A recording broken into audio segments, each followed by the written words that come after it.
Bonjour, bonsoir mes chers amis. L'émission de ce soir, c'est le vrai amour.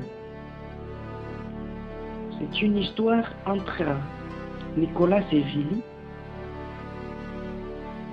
Nicolas qui croise Julie dans la rue, il lui a exprimé ses sentiments. Ma chérie Julie, je t'aime beaucoup. Je t'aime de tout mon cœur. Tu as une beauté très sublime que le monde n'ait jamais connue. Grâce à ta beauté, ma belle, même les anges du ciel veulent t'avoir comme épouse. Et depuis que mes yeux sont tombés sur toi, ton charme m'a plu. Et je manque de mots, je disais peut-être, s'il y avait l'endroit pour les femmes des exceptions, tu mérites d'y aller. Julie, mon ange, veux-tu mener un bout de chemin ensemble avec moi? Waouh! Suite à cette morale, Julie a manqué de mots à dire à Nicolas. Elle dit, je pourrais te répondre, mais là que je suis avec toi, je suis envoyée par mes parents, on m'attend à la maison. Mais au moins à la prochaine occasion, je pourrais te répondre. Elle fait 3 pas, elle regarde derrière. Quelle coïncidence! Nicolas aussi voulait la regarder par derrière. Les yeux se croisent à nouveau. La jeune fille qui incline et crie, Nico, garde espoir de ton rêve.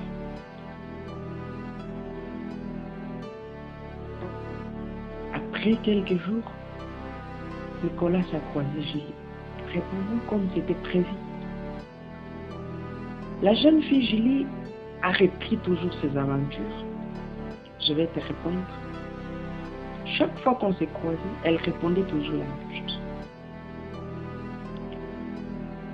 Le jeune homme Nicolas a jugé bon de laisser Julie. Comme le père de la jeune fille était très méchant et que c'était la famille qui avait un peu de moyens, et beaucoup de garçons suite à cela craignaient cette famille, qu'on pouvait les faire arrêter. Et aussi la fille avait peur de son père. Mais de l'autre côté, Julie, malgré toutes ces aventures qu'elle faisait à Nicolas, elle était déjà amoureuse de lui. Mais elle se demande, dois-je dire à Nico, mon chéri, que je lui aime? Mais si papa nous trouvait, n'est-ce pas on doit faire arrêter le garçon d'autrui? Et de l'autre côté, Nicolas travaille avec mon beau-frère, le mari à ma soeur. Que dois-je faire?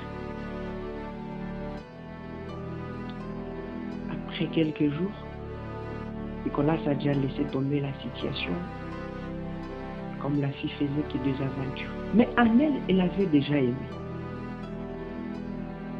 Mais elle avait peur de ses parents. Et comme Nicolas travaillait aussi avec son beau-frère, Étienne, un jour à 18h, Nicolas et son ami d'enfance, Bonheur, Saïd, croisa la fille. Nicolas expliqua à son ami Bonheur, mon cher ami, je suis tombé amoureux de cette jeune fille que tu vois en face. Depuis que je lui ai vu, aucune autre fille ne me plaît. Et c'est là dire 1 an déjà, elle me promet la réponse. Bonheur, en entendant cela, comme c'est un garçon un peu intelligent et moraliste aussi en matière d'amour, il stoppa la fille, il faisait la morale à la fille. Julie, tu sais, Nicolas n'arrive pas sans toi. Parfois que tu es son centre du monde, tu es son paradis. encore une deuxième morale de bonheur. La fille envoie vraiment ses sentiments. Elle dit, bien sûr que j'aime Nico depuis très longtemps.